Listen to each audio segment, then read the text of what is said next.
എന്തിനാണ് SDPI കേരളത്തിലെ UDFന് കോൺഗ്രസ് ഉൾപ്പെടുന്ന മുന്നണിക്ക് പരസ്യമായിട്ട് പിന്തുണ കൊടുത്ത്? അവർ പറഞ്ഞു കോൺഗ്രസിൻ്റെ UDFൻ്റെ നേതാക്കളുമായിട്ട് സംസാരിച്ച ശേഷമാണ് പിന്തുണ കൊടുക്കുന്നത്. എന്താണ് ഇതിൻ്റെ കാരണം? അപ്പം ഇതിൻ്റെ അകത്ത് ചില വീഡിയോകളൊക്കെ ഞാൻ കണ്ടു. അപ്പം കോൺഗ്രസിൻ്റെ നേതാക്കൾ പറയും ഞങ്ങൾ പിന്തുണ ചോദിച്ചില്ല, ആര് വോട്ട് തന്നാലും ഞങ്ങൾ വാങ്ങും. എന്താണ് SDPIക്കും PFIക്കും പെട്ടെന്ന് കോൺഗ്രസിന് പൂർണ്ണമായിട്ടും പിന്തുണ കൊടുക്കുവാൻ തീരുമാനിച്ചത്? ഇതിനകത്ത് വല്ല എന്താണ് ഇതിൻ്റെ പുറകിൽ എന്തെങ്കിലും കളി കാണുമല്ലോ? കോൺഗ്രസ് എന്ത് ഉറപ്പായിരിക്കും ഈ നേതാക്കന്മാർക്ക് കൊടുത്തത്? ഒരു കാര്യം വളരെ വ്യക്തമാണ്, ഇനി കോൺഗ്രസ് അധികാരത്തിൽ വന്നാലും PFIയുടെ ബാൻ മാറാൻ പോകുന്നില്ല. പിന്നീട് ഏറ്റവും വലിയ പ്രശ്നം PFIയും SDPIയും നേരിടുന്നത് അവരുടെ പല പാർട്ടി നേതാക്കന്മാർക്കും അറസ്റ്റിലാകാത്തവർക്കും ഇതിനെ സപ്പോർട്ട് ചെയ്തവർക്കും ശരിക്കും പെട്ടിരിക്കുകയാണ്.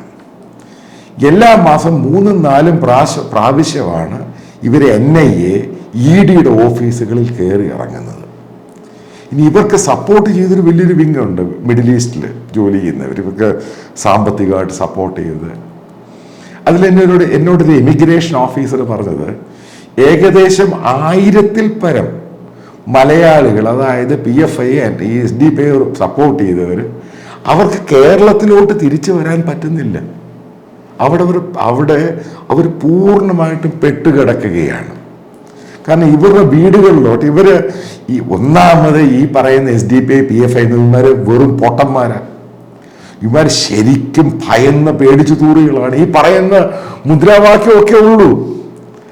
ബേസിക്കലി ഇവർ ഈ പറയുന്ന ഒരു കാര്യങ്ങളും ഇവരുമായിട്ട് ബന്ധമൊന്നുമില്ല. കാരണം ഇവർക്ക് ഭയം മാത്രമേ ഉള്ളൂ. ഇവരുടെ ഉള്ളിൽ 2-3 പ്രാവശ്യം പിടിച്ച് വരട്ടി കഴിഞ്ഞപ്പോൾ ആരാണ് ഇവർക്ക് പണം കൊടുക്കുന്നവൻ്റെ മുഴുവൻ ഡീറ്റെയിൽസ് ഇവന്മാർ കൊടുത്തു. അങ്ങനെ പണം കൊടുത്തതിൻ്റെ ഡീറ്റെയിൽസ് വന്നു കഴിഞ്ഞപ്പം ഇവർക്കെല്ലാം EDയുടെ നോട്ടീസ് അങ്ങോട്ട് പോയി ഇവരുടെ വീടുകളിലോട്ട്. ഈ നോട്ടീസ് ഇവരിത് ഗൾഫിലുള്ളവർക്ക് അയച്ചു കൊടുത്തു. ഇനി അതിനേക്കാളും ഏറ്റവും വലിയ പ്രശ്നം, കൊടുത്ത പലർക്കും, അതായത് സോഷ്യൽ മീഡിയയിലൊക്കെ കിടന്ന് വേള ഉണ്ടാക്കുന്ന ഇവന്മാരുടെ കുറച്ച് കൂതറകളുണ്ട്. ഈ പക്ക വർഗീയതയും സംഭവങ്ങളും ഇസ്ലാമിക രാജ്യം വരണം എന്നൊക്കെ പറയുന്നവന്മാർ, അവർക്കെതിരെ മിഡിൽ ഈസ്റ്റിൽ അവിടുത്തെ പോലീസ് അന്വേഷണം ആരംഭിച്ചു. അതാണ് ഏറ്റവും വലിയ പ്രശ്നമായത്. കാരണം ഇവരുടെ ഡീറ്റെയിൽസ് എടുക്കാൻ തുടങ്ങി, ഇവരെ പോലീസ് സ്റ്റേഷൻ അവിടെ വിളിക്കാൻ തുടങ്ങി, അവിടുത്തെ ഇന്റലിജൻസ് ഇവരെ കൺട്രോൾ ചെയ്യാൻ തുടങ്ങി. കാരണം ഇവന്മാർ നാളെ അവിടെ പ്രശ്നം ഉണ്ടാകും. അപ്പം കാരണം അതാണല്ലോ ഈ ജിഹാദ് എന്ന് പറയുന്ന മത തീവ്രത എന്ന് ഭീകരത എന്ന് പറയുന്നതിന് എവിടെയും അതിർ പരമ്പുകളൊന്നുമില്ലല്ലോ. അവൻ എല്ലായിടത്തും പോകും. ഇപ്പം എങ്ങനെയെങ്കിലും ചില കേസുകളിൽ നിന്നും മാറിക്കിട്ടണം, ചിലർക്ക് നാട്ടിൽ വരണം. ഇതാണ് ഇവരുടെ ഒരു പ്ലാൻ. അതിനുവേണ്ടിയാണ് ഇവർ UDFുമായിട്ട് ഈ പറയുന്ന ധാരണ ഉണ്ടാക്കിയിരിക്കുന്നത്. അതായത് കേരളത്തിൽ ഇവർ UDF അധികാരത്തിൽ വരികയോ അല്ലെങ്കിൽ കോൺഗ്രസിൻ്റെ പല MPമാരെ സ്വാധീനിച്ച് പാർലമെന്റിലാണെങ്കിൽ കേന്ദ്ര ഗവൺമെന്റിനെ സ്വാധീനിച്ച് ഇവരുടെ കേസുകൾ മാറ്റാൻ, ഇതൊക്കെ ഇത് നടക്കാത്ത കാര്യങ്ങളാണ് ഇവർ വെച്ച് പറയുന്നത്. ഇനി അതുകൊണ്ട് അതായത് SDPIയുടെ പരസ്യമായ പിന്തുണ UDFും കോൺഗ്രസും വാങ്ങിയാൽ കേരളത്തിലുണ്ടാകുന്ന മറ്റൊരു സംഭവമുണ്ട്. കാരണം കേരളത്തിലുള്ള ജനങ്ങളെല്ലാം കണ്ടത്, ഹിന്ദുക്കളാണെങ്കിലും ക്രിസ്ത്യാനികളാണെങ്കിലും ഇൻഡിപെൻഡൻ്റ് ആയിട്ട് ചിന്തിക്കുന്നതിനും കണ്ടത് ഇതെത്രമാത്രം സാമൂഹിക വിരുദ്ധ ജാതി വർഗ വൃത്തികെട്ട സാധനമാണ് SDPI എന്നുള്ളത്. പരസ്യമായിട്ടല്ലയോ കൊല നടത്തുമെന്ന് പറഞ്ഞത്, അരിയും മലരും കുന്തിരിക്കും എന്നൊക്കെ പറഞ്ഞുകൊണ്ട്. ഇവരെ കൊണ്ട് എല്ലായിടത്തും ശല്യമായിരുന്നല്ലോ.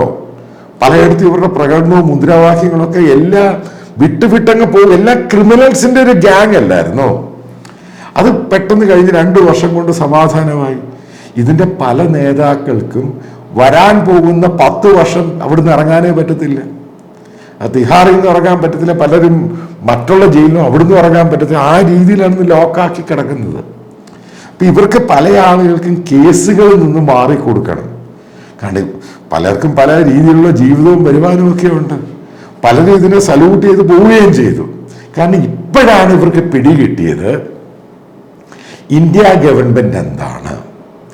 ഇന്ത്യയുടെ ഏജൻസികൾ എന്താണ്, എങ്ങനെയാണ് ഇവ പ്രവർത്തിക്കുന്നത്, ഇവരുടെയൊക്കെ ധാരണ, ഇവരുടെയൊക്കെ ധാരണ ഉണ്ടായിരുന്നത് ഈ പറയുന്ന പോലെ ഇവിടുത്തെ DYFI, SFI, അതേപോലെ തന്നെ ഈ ലോക്കൽ ഗുണ്ടകളെ പോലെയൊക്കെയാണ് ഈ സംഭവങ്ങളെന്ന്. ഇവർക്കൊന്നും മനസ്സിലായിട്ടില്ല ഇതിൻ്റെ പോക്ക് എങ്ങോട്ടാണ്. കാരണം ഇത് പോയ പോക്ക് ഇവൻ്റെ അടിസ്ഥാനവും അസ്ഥിവാരമാണ് തോണ്ടിയേക്കുന്നത്. കാരണം എൻ്റെ ഫാമിലിയുടെ, ഞാൻ ഒരു വീഡിയോയിൽ നിങ്ങൾക്ക് ഓർമ്മയുണ്ടായിരിക്കും ഈ സംഭവം, ഞാൻ പറഞ്ഞൊരു സംഭവമുണ്ട്. ഇവൻ്റെയൊക്കെ കുടുംബത്തിൻ്റെ കുടുംബം, അതായത് 100 വർഷം പോലും പോകും ഈ സാധനം മുന്നോട്ട് വിമാരെ നശിപ്പിച്ച് കളയും. ഒരു കാര്യം വളരെ കൃത്യമായിട്ട് തന്നെ പറയാം, ഗവൺമെൻറ് ഓഫ് ഇന്ത്യ, SDP-യും PFI ഇതേപോലെ വർഗീയ സംഘടനകളെ തൊലച്ചു കളയും.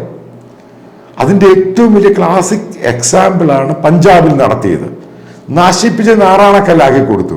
അവന്മാർ ഇവിടുത്തെ പോയി കാനഡയിൽ പോകുന്നു. കാനഡയിലും ഇന്ത്യ ഗവൺമെൻറ് വിടുന്നുണ്ട്, അവൻ്റെ പുറകിലല്ലേ പോകുന്നേ. പലരും പാകിസ്ഥാനിലോട്ട് പോകുന്നു, കാശ്മീരികൾ അവൻ്റെ പുറകെ ചെന്നാണ് കൊല്ലുന്നത്. എവിടെ പോയി കാശ്മീരി തീവ്രവാദികൾ? ഈ ആഴ്ച സ്വാതന്ത്ര്യം ഉണ്ടാകുന്നു, അടുത്ത ആഴ്ച സ്വാതന്ത്ര്യം ഉണ്ടാകുന്നു, അടുത്ത ആഴ്ച ഇസ്ലാമിക രാജ്യം ഉണ്ടാകുന്നു. എവിടെ പോയി അവരൊക്കെ? ഇതെങ്കിലും കേരളത്തിൽ ഇവരെ സപ്പോർട്ട് ചെയ്യുന്ന മുസ്ലിം സഹോദരന്മാർ മനസ്സിലാക്കുക, ഇന്ത്യ എന്ന് പറയുന്ന ഒരു ബനാന റിപ്പബ്ലിക് അല്ല. ശക്തമായ ഭരണഘടനയുള്ള ജനാധിപത്യ മൂല്യങ്ങളുള്ള ഒരു രാജ്യമാണ്. ഇവിടെ ഇതേപോലെയുള്ള സംഭവം നിങ്ങൾ ഈ കാണിച്ചു കഴിഞ്ഞാൽ ഇതിനെങ്ങനെയാണ് മറുപടി കിട്ടുമെന്ന് നിങ്ങൾക്കിപ്പോൾ പിടികിട്ടി കാണും. നിങ്ങൾ ആരെ സപ്പോർട്ട് ചെയ്യാൻ പോയാലും അവിടെയൊക്കെ നിങ്ങൾ ഒറ്റപ്പെടും. ഇവിടെയുള്ള മറ്റേ ഹിന്ദുക്കളും ക്രിസ്ത്യാനികളും നിങ്ങൾ പരസ്യമായിട്ട് കോൺഗ്രസിനെ പിന്തുണയ്ക്കുമ്പോൾ കോൺഗ്രസിനെ സപ്പോർട്ട് ചെയ്യുമോ? ഇതെല്ലാം നിങ്ങളുണ്ടാക്കി വരുത്തി വെച്ച ഇസ്ലാമിക രാജ്യം ഇപ്പോൾ ഉണ്ടാക്കാൻ പോകുന്നു എന്നും പറഞ്ഞ് പോയിട്ട് അവസാനം നിങ്ങൾ അവിടെ പോയി ഇസ്ലാമിക രാജ്യം ഉണ്ടായോ? 50 വർഷത്തിനുള്ളിൽ ഇസ്ലാമിക രാജ്യം ഉണ്ടാകുമെന്ന് പറഞ്ഞാണ് പബ്ലിക്കായിട്ടാണ് പറഞ്ഞത്. അയാൾക്ക് എത്ര പ്രാവശ്യം NIA-യുടെയും ED-യുടെ ഓഫീസിൽ പോയെന്ന് ചോദിച്ചു നോക്ക്. അവിടെ കുടുംബത്തിൽ ആർക്കെങ്കിലും സമാധാനം ഉണ്ടെന്ന് ചോദിച്ചു നോക്ക്. ഇതൊക്കെ ഞാൻ അറിഞ്ഞിട്ടായി പറയുന്നത്. പല PFI-യുടെ SDP-യുടെ നേതാക്കൾക്കൊന്നും വീട്ടിൽ ഉറക്കാൻ പറ്റുന്നില്ല. കാരണം എപ്പോഴും പൊക്കിക്കൊണ്ടൊക്കെ പോവുക. എത്ര റെയ്ഡാ കഴിഞ്ഞു. ഇപ്പം പത്രങ്ങളിലൊന്നും, കാരണം ഇത് സ്ഥിരം പരിപാടിയായി. ഇപ്പൊ തിഹാർ ജയിലിൽ അവിടെ കിടക്കുന്നവരെ കാണാൻ ഇപ്പം ആരും പോകുന്നില്ലല്ലോ കേരളത്തിൽ നിന്ന്. എല്ലാവരും ഒരു സമയം കഴിയുമ്പോൾ അങ്ങ് മടുക്കും. ഇതാണ് ഞാൻ ഈ പറഞ്ഞത്. നമ്മുടെ ജനാധിപത്യ വ്യവസ്ഥയിൽ യോജിച്ചു പോകുന്ന രീതിയിലാണ് ഇവിടെ രാഷ്ട്രീയ പ്രവർത്തനം നടത്തുന്നത്, സംഘടനാ പ്രവർത്തനം നടത്തുന്നത്. ഇന്ത്യ എങ്ങനെയെങ്കിലും നശിപ്പിക്കണം, എല്ലാ രീതിയിലും അക്രമം കാണിക്കണം, കൊലപാതകം ഉണ്ടാക്കണം, ഭീകരപ്രവർത്തനം നടത്തണം, ഹമാസിന്റെ പിന്തുണ മേടിക്കണം. ഈ ഹമാസിന്റെ ഒക്കെ പിന്തുണയ്ക്കുന്നത് ആലോചിച്ചോണം. ഇതൊക്കെ നിനക്കും വരാൻ പോവുകയാണ്. ഇതൊന്നും നിങ്ങൾ മനസ്സിലാക്കണം. ഇതൊന്നും നിങ്ങളെ നോക്കാതിരിക്കുവല്ല. നിങ്ങൾ ഈ ഹമാസിന് പിന്തുണ കൊടുക്കുന്നതൊക്കെ പല ഏജൻസികളും കാണുന്നുണ്ട്. സൈബർ എന്ന് പറഞ്ഞ് ഇന്ത്യയിലെ അതിശക്തമാണ്. എന്നോട് ചില ഒഫീഷ്യൽസ് പറഞ്ഞ് അവരുടെ കംപ്ലീറ്റ് ഡേറ്റ ഉണ്ട്, ആരാണ്, എവിടെയാണ്, ഏതാണ്, എന്താണെന്നൊക്കെ. ഇതൊക്കെ മനസ്സിലാക്കിയിരിക്കുക. അതായത് ഇന്ത്യ എന്ന് പറയുന്നത് ബനാന റിപ്പബ്ലിക് അല്ല. ഈ കോൺഗ്രസിനെ പിന്തുണച്ചുകൊണ്ട് കോൺഗ്രസ് രക്ഷപ്പെടുക. ഈ കോൺഗ്രസിന് വോട്ട് ചെയ്യുന്നവൻ കോൺഗ്രസിന് വോട്ട് ചെയ്യാതാണ്. അതുകൊണ്ട് നിങ്ങൾ പിന്തുണ കൊടുത്തു കഴിഞ്ഞാൽ, കാരണം നിങ്ങളെ കാണുന്നൊരു ഭീകര സംഘടനയായിട്ടും ആന്റി സോഷ്യൽ എലമെന്റ് ആയിട്ടും മാത്രമാണ്. നിങ്ങളൊരു സാമൂഹിക പ്രതിബദ്ധതയുള്ള സംഘടനയായിട്ട് കാണുന്നില്ല. ആ രീതിയിലാണ് SDP-യും PFI ഇവിടെ വളർന്നത്. അതുകൊണ്ടാണ് ബാൻ കിട്ടിയത്. നിങ്ങളുടെ നേതാക്കൾ ഓട്ടം മാത്രമല്ല, എവിടെ നിൽക്കാൻ പറ്റാത്ത രീതിയിലാണ് ഓടുന്നത്. അത് വിദേശത്തും അങ്ങനെ. ആ രീതിയിലാക്കിയെടുത്ത് നിങ്ങൾ തന്നെയാണ്. നിങ്ങളെ സപ്പോർട്ട് ചെയ്ത മറ്റുള്ള പല സംഘടനകളാണ്. മുസ്ലിം ലീഗ് സപ്പോർട്ട് ചെയ്തിട്ടുണ്ട്, മറ്റുള്ള സംഘടനകൾ സപ്പോർട്ട് ചെയ്തിട്ടുണ്ട്. കേരളത്തിലെ മുസ്ലിങ്ങൾ നിങ്ങളെ പല രീതിയിൽ നിങ്ങളെ സാമ്പത്തികമായിട്ടൊക്കെ സപ്പോർട്ട് ചെയ്തിട്ടുണ്ട്. ഇവർക്കും കിട്ടേണ്ട ഒരു പാഠമാണ്. ആ പാഠമാണ് SDP-ക്കും PFI-ക്കും കഴിഞ്ഞ 2-3 വർഷമായിട്ട് ഇന്ത്യയിൽ കിട്ടി. ഇതൊരു നമ്പർ 1 ലെസണാണ്. വേണമെങ്കിൽ മാത്രം മനസ്സിലാക്കുക.